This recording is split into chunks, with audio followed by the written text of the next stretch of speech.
시편 78편 1절부터 8절까지의 말씀입니다. 다 함께 읽도록 하겠습니다. 읽겠습니다. 시작. 내 백성이여 내 율법을 들으며 내 입의 말을 귀를 기울일지어다. 내가 입을 열어 비유로 말하며 예로부터 감추어졌던 것을 드러내려 하니 이는 우리가 들어서 아는 바요 우리의 조상들이 우리에게 전한 바라. 우리가 이를 그들의 자손에게 숨기지 아니하고 여호와의 영예와 그의 능력과 그가 행하신 기이한 사적을 후대에 전하리로다.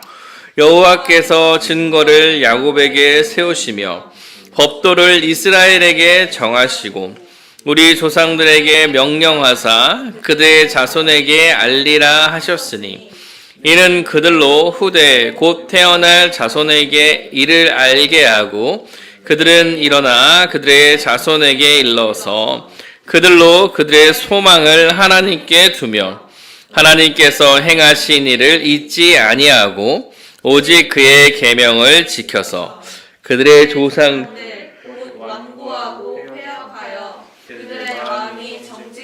못하며 그 심령이 하나님께 충성하지 아니하는 세대와 같이 되지 아니하게 하려 하심이라. 아멘. 예. 어린이 주일로 좀 5월 첫째 주는 지켜가 보려고 합니다. 뭐 어린이 주일을 뭐 지킨다고 뭐 특별한 게 있는 건 아니에요. 특별한 게 있는 건 아니지만 좀 어린이에 대해서 좀 생각해 보는 시간을 가져보려고 합니다. 그래서 오늘 뭐 어린이 주일기도 하고 행사될 거여서 아주 간단히 보통은 제 5장, 6장 하는데 오늘은 4장, 3장 반. 괜찮죠? 두 가지를 좀 생각해 보려고 해요. 교회의 어린이에 대해서 어떻게 생각하고 있느냐? 교회가 어린이는 어떤 사람인가? 교회의 어린이는 어떤 사람인가? 그 어린이를 어떻게 대해야 할 것인가에 대한 생각을 좀 해보려고 합니다. 뭐 어떻게 대해야 될까도 있지만 어떻게 키워야 하는가? 어떻게 자라나게 해야 되는가? 그래서 성경의 어린이를 바라보는 사실 어떻게 바라보는지를 제가 세례를 기준으로 좀 생각해 봤어요. 세례라는 걸 조금 이번 주에 좀 생각했었을 때 세례 기준으로 좀 생각을 해봤습니다. 세례라는 거는 여러분 구원받은 자가 자기의 믿음을 고백하고 교회 안으로 들어와 교회에 공증을 받는 게 세례예요. 그러니까 세례라는 것은 믿음을 고백하는 자들한테 주어지는 거고 이 세례를 통해서 교회에 들어오는 거죠. 세례란 그리스도를 믿고 그와 연합해서 옛사람은 죽고 새 사람으로 새로운 자녀가 되었음을 확증하고 공증하는 거예요. 또 세례라는 것은 죄인이 죄 씻음을 받았다는 표가 되기도 합니다. 또 세례는 거듭남의 결과로 나타나는 정결한 자가 되었다는 표시이기도 해요. 그 예식 자체가 그런 걸 보여주는 거예요, 실제로. 그리고 세례는 교회 안으로 들어오는 거기 때문에 교회적 삶의 시작이고 거룩한 삶을 살도록 구분되는 것을 의미합니다. 결국 이 세례라는 것은 사실 복음이 무엇인지 알고 그런 신앙 고백을 잘해서 이렇게 살겠다고 다짐하는 자들한테 주어지는 거예요.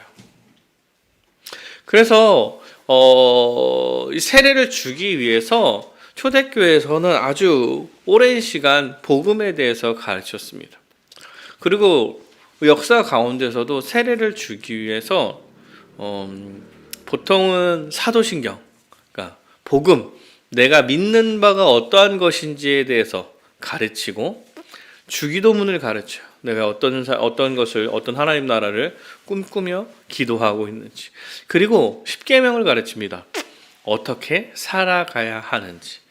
여러분 그 사도신경이나 주기도문이나 십계명이나 이걸 가르치려면 세세하게 잘 가르치려면 2년 3년은 걸릴 거예요. 2년 3년. 뭐 초대교회 막 지금처럼 막 교재가 막 만들어져서 가르치지 않았을 거라고.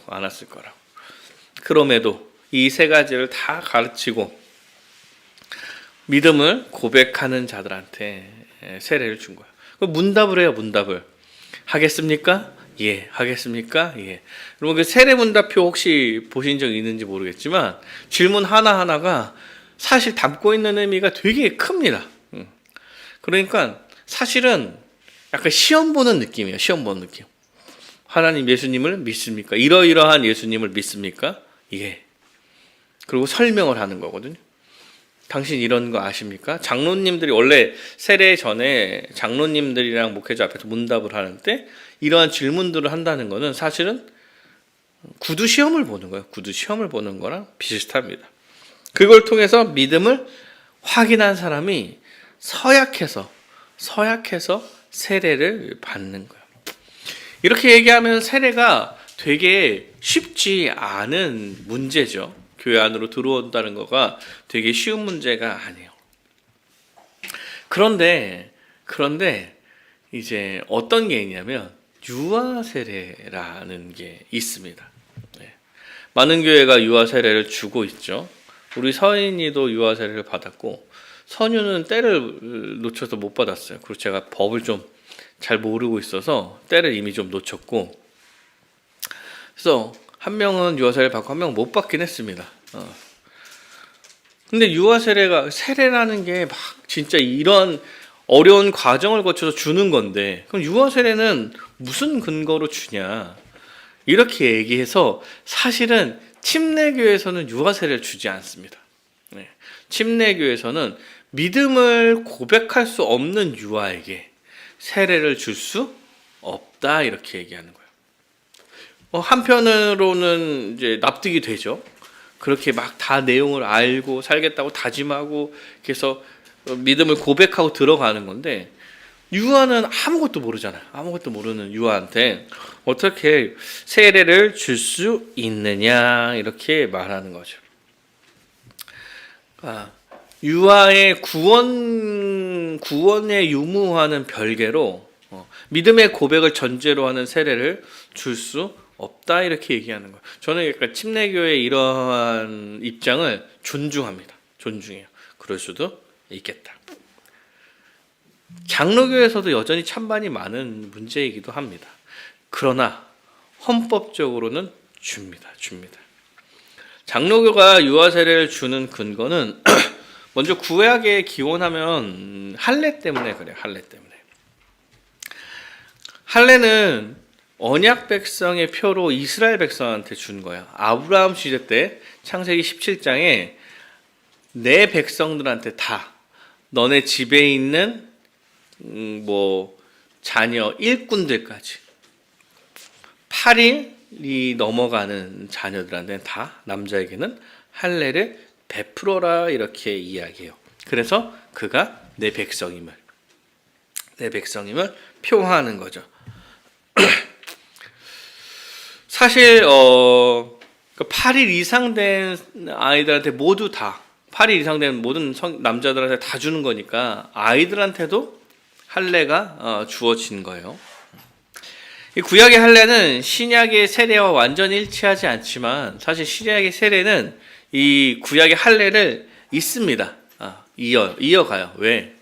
누가 하나님 나라의 백성인가의 문제로 세례를 주는 거기 때문에 그래요. 물론 할례도 마찬가지고 세례도 마찬가지예요. 받는다고 구원받는 건 아니에요. 당시에 할례도 마찬가지였어요. 할례 받으면 구원받는 게 아니에요. 그 민족이면 구원받는 게 아니야.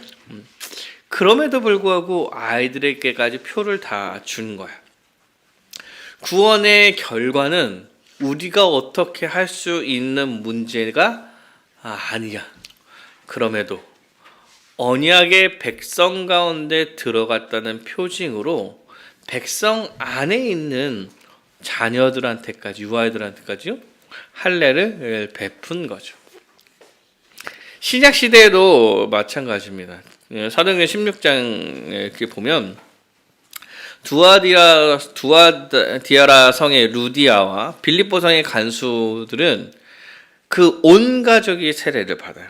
16장 15절에 이제 두아디아 성의 루디아인데 그와 그 집이 다 세례를 받았다 이렇게요. 루디아의 믿음을 보고 그와 그 집이 다 세례를 받았다 이런 표현을 사용해요. 마찬가지요. 그 빌립보 성의 간수, 이제 간수가 이제 사도 바울이랑 그 누구야 이름이 기억이 안 나네. 하여튼 감옥의 문이 열렸는데 도망가지 않아. 도망갔으면은 빌립보의 간수가 죽는 건데 도망가지 않아서. 그래서 어떻게 하면 내가 구원을 얻을 수 있겠습니까? 이렇게 빌립보 간수가 물어보고 믿음을 갖게 되고 자기와 그 온 가족이 다 세례를 받았다 이렇게 표현을 해요. 그러니까 부모의 믿음을 따라서 그 자녀에게도 은혜로 구원받는 믿음의 반열에 속했다는 증거를 하나님께서 해 주신 거예요. 그러니까 하나님께서 신앙 있는 부모의 가정을 축복하시고 그 자녀들에게까지 특별하게 취급을 해 주셨다는 거예요. 그래서 다 어린아이가 다 세례를 받았다 이런 표현을 사용합니다. 우리가 이제 알고 있는 전통적인 신앙 고백서에서도 다 사실 거진 이제 장로교에서 채택하고 있는 모든 거의 신앙서적의 헌법 다 유아 세례를 인정하고 있어요. 하이델베르크 요리문답 우리는 74문에 이렇게 나옵니다. 유아들도 세례를 받아야 합니까? 이렇게 물어볼 때 그렇습니다. 그것은 유아들도 어른들과 마찬가지로 하나님의 언약과 교회에 속하였고 언약과 교회 안에서 태어났다는 얘기를 하는 거예요. 또 어른들 못지않게 유아들에게도 그리스도의 피에 의한 속죄와 믿음을 일으키는 성신이 약속되어 있기 때문입니다. 예수 그리스도의 십자가의 은혜가 어른들한테만 미치는 게 아니다라고 이해하는 거야. 모든 사람들한테 미칠 수 있는 능력의 십자가다. 그러므로 유아들도 언약의 표인 세례를 통해서 그리스도의 교회와 연합되고 불신자의 자녀들과 구분되어야 한다. 불신자의 자녀들과 구분되어야 한다라고 이야기해요. 이런 일이 구약에서는 할례로, 신약에서는 세례가 제정되었다 이렇게 표현합니다. 웨스트민스터 대교리 문답에도 마찬가지예요. 누구에게 세례를 베풀어야 합니까? 이렇게 얘기할 때 세례는 유형교회 밖에 있는 약속의 언약의 외인인 자들에게는 베풀어서는 안 됩니다. 그들이 그리스도에 대한 믿음과 그에 대한 순종을 고백할 때까지는 세례를 받지 못합니다. 그러나 영유아는 양친 중 하나라도 신자라면 언약의 약속 안에 있는 것으로 간주됨으로 세례를 받아야 합니다. 이렇게 얘기해요. 이건 받을 수 있습니다가 아니라 사실 받아야 합니다라고 얘기를 해요. 받아야 합니다. 장로교회 신앙고백 28조 4항에 실제로 신앙을 고백하고 그리스도에게 순종하는 사람들 뿐만 아니라 부모 중 한 사람이라도 믿는 유아들은 세례를 받아야 합니다. 헌법의 규칙에도 세례교인 자녀 만 6세 이하의 아동, 만 6세 이하의 아동이라는 거 알았으면 유아 세례를 줬을 텐데 부모 중 최소 1인이 세례 교인이어야 한다. 이게 이제 헌법이에요. 헌법. 대부분이 유아 세례를 지지하고 사실은 받을 수 있다 이렇게 얘기하지 않고 받아야 한다 이런 식으로 표현을 해요. 근데 왜 그러냐면 이게 믿음을 고백한다는 게 아니라 대부분 믿음의 가정에서 태어난 자녀이기 때문에 이런 식으로 설명하고 있어요. 믿음의 가정과 불신자의 가정이 구분되어야 한다 이렇게 이야기하고 있는 거죠. 그러니까 그 자녀들이 그 부모에 속하여 하나님께서 그 부모에게 자녀를 허락하셨다 이렇게 보는 거예요. 그래서 그 부모의 믿음 안에서 자녀들을 자라가게 해야 한다 이렇게 이야기하는 거죠. 사실 결과적으로 하나님께서는 신자, 믿음의 가정 안에 태어난 자녀들을 복되게 여기시고 하나님께서 이미 하나님 나라의 백성에게 자녀를 보내주셨다라고 여겨요.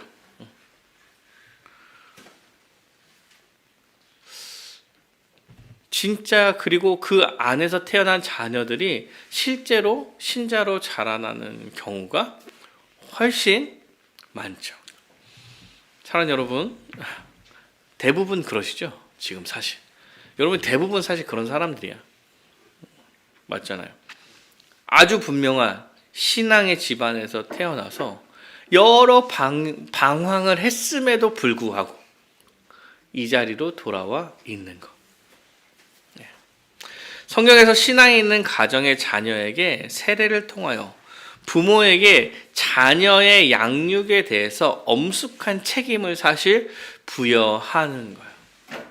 가정이 있고 가정에게 자녀를 주고 그 가정, 믿음의 가정에게 책임을 부여하는 거예요. 그 자녀들이 믿음 안에서 태어난 자녀들임을 기억해서 그들에게 신앙인으로서의 삶을 잘 가르치라 이렇게 하나님께서 명령을 하신 겁니다. 사실 여러분 십계명에 우리 부모를 공경하라를 얘기할 때도 마찬가지였죠. 뭐를 전제로 하냐면 자녀의 교육에 대한 책임을 전제로 해요. 이 교육은 사회에서 성공해서 공부를 잘하는 교육을 이야기하는 게 아니죠. 신앙인으로서 주를 알고 살아갈 수 있게, 주를 믿으며 살아갈 수 있는 자녀로 자라가게 하는 것. 이것이 이제 부모들한테 주어진 책임인 거예요. 그래서 그 부모들한테 이런 책임이 주어졌기 때문에 그 부모가 있는 자녀들에게 언약의 백성이라고 여기고 우리는 그들에게 세례를 허락하는 것입니다. 자, 그러면 어떻게 키워가야 되느냐의 문제인 거잖아요. 그럼 당연합니다. 우리는 믿음의 자녀로 잘 키워가야 하는 것이 우리에게 주어진 일이라는 거예요. 오늘 본문을 좀 다시 읽어보도록 하겠습니다. 오늘 본문 좀 보시면 이렇게요. 내 백성이여 내 율법을 들으며 내 입의 말을 기울일지어다. 내가 입을 열어 비유로 말하며 예로부터 감추었던 걸 드러내려 하니 이는 우리가 들어서 아는 바요 우리의 조상들이 우리에게 전한 바라. 우리가 이를 그들의 자손에게 숨기지 아니하고 이렇게 얘기해요. 우리가 들어서 알게 되는 거예요. 우리도 역시 신앙을 들어서 알게 되고 우리의 조상들이 우리에게 전한 거죠. 그리고 그들의 자손에게 또 우리는 전해 가려고 하는 거예요. 숨기지 아니하고 여호와의 영예와 그의 능력과 그가 행하신 기이한 사적 하나님에 대하여 복음에 대하여 전하겠다라고 이야기하는 거예요. 그리고 후대에 전하리로다. 5절에 보면 이렇게 나와요. 여호와께서 증거를 야곱에게 세우시며 법도를 이스라엘에게 정하시고 우리 조상에게 명령하여사 그들의 자손에게 알리라 하셨다. 여호와께서 명령해서 그들의 자손한테 전하라고 한 거예요. 이는 그들의 후대 또 곧 태어날 자손들에게 이를 알게 하고 자손들에게 또 알게 해라. 가르쳐서 알게 해라. 가르쳐서 알게 해라. 너네들도 언제 알았냐면 조상으로부터 들어서 알게 된 거야. 그러니까 후손에게도 계속 가르쳐라 이렇게 얘기해요. 왜 그러냐면 그들의 조상애들 곧 완고하고 패역하여 마음이 정직하지 못하며 그 심령이 하나님께 충성하지 아니하는 세대와 같지 않게 하려고 하나님을 거부하고 정직하지 못하고 하나님을 대적하는 그런 세대들과 같지 않은 세대가 되게 하기 위하여서 계속 여호와 하나님에 대해서 가르쳐라 이렇게 이야기하는 거예요. 뭘 해야 됩니까? 뭘 해야 됩니까? 하나님의 놀라운 일들에 대해서 자녀들한테 알려줘야 돼요. 이게 매우 중요한 일이에요. 대대로 하나님의 백성들은 조상들로부터 들어서 알게 된 바를 자손들한테 알린 거예요. 사랑하는 여러분, 성경이 쓰여지는 것도 마찬가지예요. 구전으로 전해 내려오는 게 쓰여지는 거죠. 쓰여지는 거예요. 아담이 여호와 하나님을 만나고 죄를 짓고 자기가 이렇게 된 것을 자녀들한테 스토리로 알려줬을 거예요. 가인과 아벨이 제사를 드렸잖아요. 이미 제사를 드렸다는 얘기는 하나님을 알고 있다는 얘기를 하는 거예요. 하나님한테 제사를 드린 거니까. 아담이 자녀들한테 하나님에 대해서 알려주신 거죠. 아브라함이 자기 자녀들한테 하나님에 대해서 계속해서 알려주는 거예요. 이렇게 그 민족이 계속해서 구두로 전파하면서 하나님에 대해서 계속 가르치기 시작한 것입니다. 그리고 명령도 하셨어요. 어떻게? 세운 법도를 잘 알게 해라. 그래서 이 세대 하나님을 대적하는 그 세대와 같지 않게 해. 이게 우리가 해나가야 될 바야. 신약시대의 성경이 완성되면서 이제 말씀으로 계시가 주어진 거예요. 이미 이제 하나님께서 모든 일을 다 하셨다. 그리고 그게 말씀으로 우리한테 주어졌다. 그래서 이제 성경에 다 기록되어 있기 때문에 성경을 통해 자녀들을 가르치고 하나님의 은혜와 예수 그리스도의 십자가의 사랑, 복음 이런 것들을 잘 가르쳐서 우리가 누구인가? 하나님 나라의 백성임을 명확하게 인식시켜 주는 것입니다. 그래서 뭘 해야 되냐면 말씀을 가르치고 언약 백성으로 예수를 믿어서 신자로 잘 살아가게 지도해야 되는 것. 이것이 사실 부모가 해야 될 일인 거죠. 1차적으로 부모한테는 자녀를 양육해야 되는, 뭘로? 말씀으로 양육해야 될 책임이 있습니다. 교회의 어른들도 근데 마찬가지죠. 아이들을 말씀으로 양육을 해야 될 책임이 있는 거예요. 사실 먼저는 모든 책임은 사실 부모에게 있습니다. 부모에게 있어요. 부모가 가르치고 양육해야 되죠. 여러분 부모가 될 것이기 때문에 생각을 하셔야 돼요. 가르치고 양육해야 돼요. 그리고 목사와 교사가 말씀으로 양육해 가는 거예요.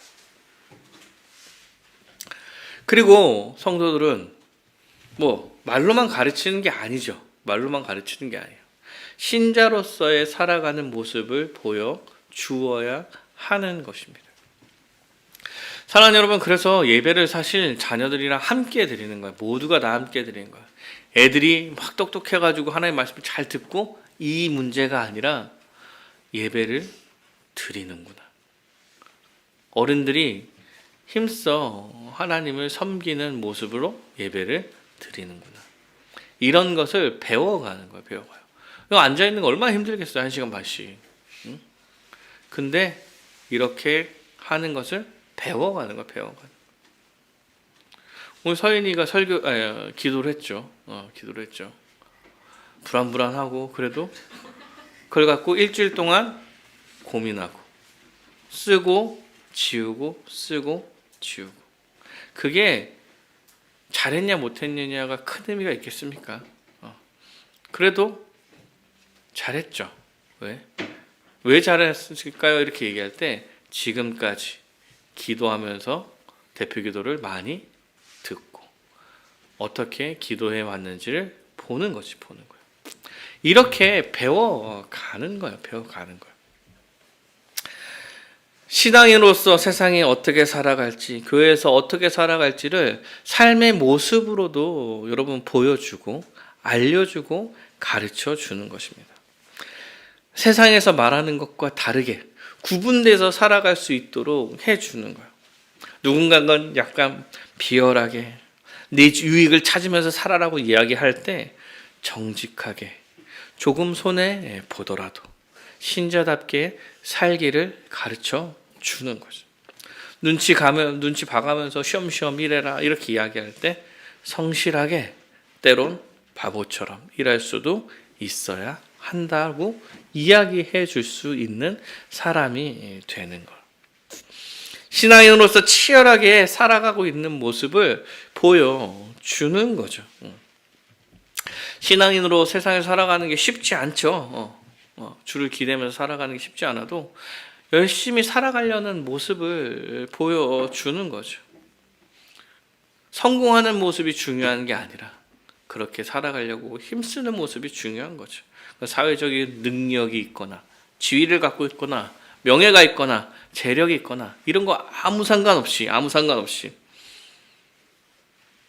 주를 섬기며 기대어 열심히 살고 있는 모습을 보여주고 우리 같이 이렇게 살아가자라고 이야기할 수 있는 선배가 되는 거죠. 이런 문화를 만들어 가는 거예요. 제가 누누이 말했죠. 제가 제일 싫어하는 문화 중에 하나가 세상에선 그렇게 살 수 없어. 선배들이 후배들 데리고 막 모아다가 하는 얘기들, 이런 얘기를 하면 그게 그 교회의 문화가 되는 거예요. 문화가 되는 거예요. 아니죠. 때론 실패한다 하더라도 주님을 좀 따라서 살아가는 모습을 보여주는 것. 초라하지 않아요. 힘써 살아가는 것 자체가 의미가 있는데 왜? 어때? 그래도 나는 하나님 앞에 살려고 노력했습니다. 라고 이야기할 수 있잖아요. 사랑하는 여러분, 때로 신자처럼 사는 걸 실패하는 모습도 괜찮아요. 돌이키면 되지. 실패하고 돌이키고 이런 모습도 아이들한테는 배움이 될 수도 있는 거예요. 사랑하는 여러분, 좋은 선배가 돼야 하는 것, 이것도 아이들을 잘 키워내는 일입니다. 결론입니다. 여러분, 우리가 말씀으로 교회 아이들을 잘 자라게 하는 거예요.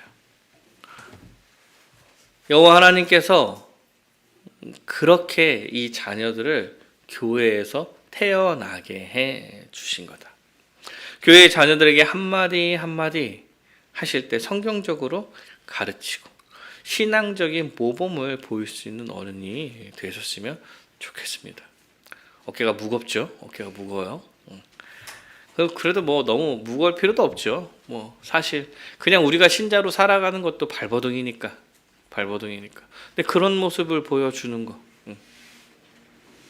아예 포기하는 삶이 아니잖아요. 발버둥 치면서 어떻게든 하나님의 자녀로 살아갈 수 있게 힘써 가는 것. 주님께서 사랑하는 자녀를 이 땅 가운데 교회 안에 보내주신 거고 주님께서 또 책임져 주실 거예요. 우리는 우리가 할 수 있는 일을 최선을 다해서 해 나가는 것 뿐입니다. 그냥 우리 입장에서 잘하고 열심을 다하면 되겠죠.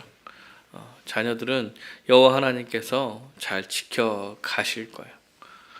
사춘기 때 때론 순간 다른 길을 간다 하더라도 신자는 신자로서의 모습을 잘 보이고 한마디 잘 가르쳐주고 하다 보면 다시 돌아오게 되겠죠. 우리가 그랬잖아요. 우리가 다 그랬죠. 그 안에 하나님께서 교회 안에 태어나게 해주셨다. 사랑하는 자녀이다. 라는 생각을 잘 가지고 자녀를 키워내셨으면 좋겠다. 그러게 사실 우리 애들뿐이 없어가지고 제가 이런 말을 해야 되나 막 싶죠. 여러분도 그런 자녀들을 낳고 꿈꾸셔야죠. 사명. 하나님께서 자녀를 가정에 허락하시고 그 자녀를 통해 하나님의 영광을 보기를 원하는 거예요. 자녀를 잘 키우고 믿음으로 잘 가르치게 하는 거, 이게 우리 모두에게 주어진 사명이겠죠. 그래서 기억하며 자녀를 잘 키우는 소망을 가졌으면 좋겠습니다.